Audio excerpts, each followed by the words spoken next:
In Katsina State, Governor Masari has inaugurated a 3-tier security committee to find a lasting solution to the security challenges in the state.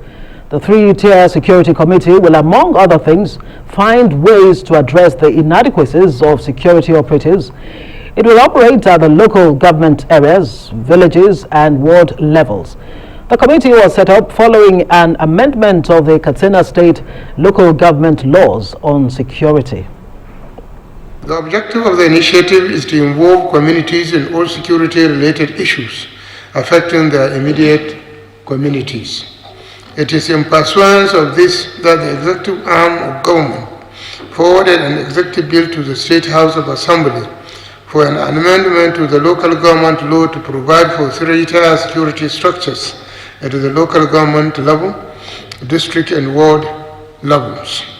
The State House of Assembly passed the bill, which I assented to on the 29th of December.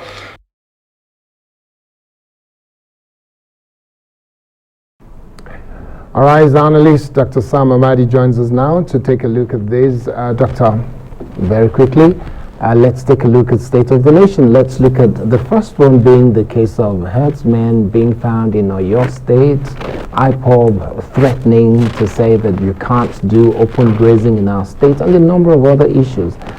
How do we begin to understand why this continues to happen in spite of several meetings with Miyetti Allah and so on? Well, I think first there's really some socioeconomic forces driving this complex situation, and basically the livelihood problem associated with the ecological crisis from the Sahel, driving, which is the push factor now, driving herdsmen southward, and of course the sense of impunity, the failure of rule of law framework has also incentivized criminality alongside that. But the biggest failure is the failure of governance, and essentially the state governors are probably forgotten that they have under the constitution the power to regulate commerce. You see, cattle rearing is a commerce.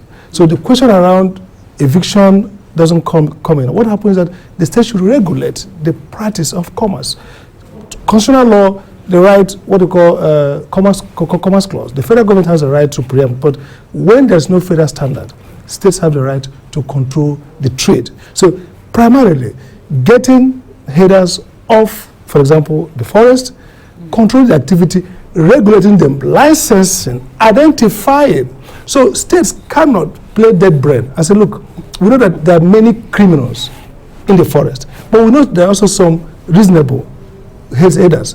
So the job of governance is to go into that complexity and streamline and create processes and determine procedure and then punish, then take out people. So the crisis, because the state governors have failed to use the capacity, the power to regulate cattle rearing as part of trade, which falls into their rights under Section 5. But isn't that what the Ondo State Governor, for example, Akeredolu, is trying to do? Is currently constitutional. Even the Ekiti State Governor has just come up with another policy saying the herdsmen should register, they have to register. So they're regulating, aren't they doing that? The point is effectiveness, but that means if they're not regulating, then take them out. Benue has done something closer to an effective use of law to control that trade. And that's why the crisis in Benue is getting abating, because they acted proactively, decisively, and trigger legal prosecution,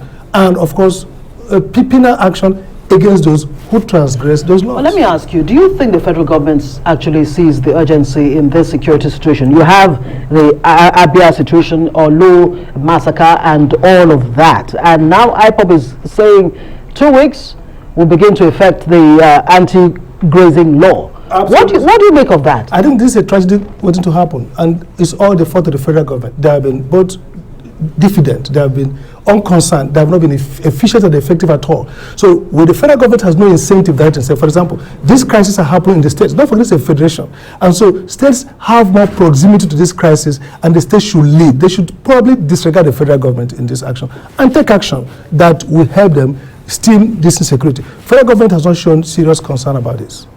So when you look at the issue from the perspective of involvement of IPOB now, this is a group of people that you will say they've been asked not to even continue to say they exist. But yet, subscribe group.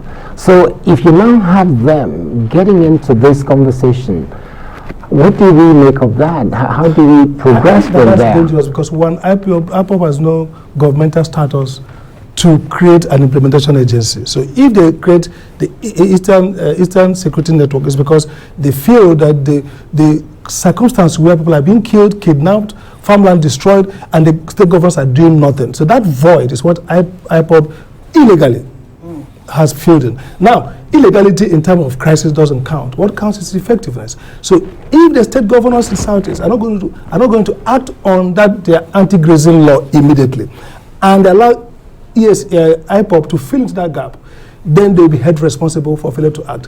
Unfortunately, IPOB is not legal at this state, but IPOB is effective on the ground, and IPOB is acting to fill a void that is created by failure of state governors to effectively take over. The federal government is not interested so much in this matter. State governors should lead and effective. So now there's a law. Why don't you start implementation? Well, the point is, do the state governors even have the powers to actually lead from the front? As far as this is concerned. Very quickly, do you want to comment on the IG remaining in office? What do you I think totally illegal. That? They're saying he cannot even step down without the president's permission. That's all right. We'll go on. The cop out, basically.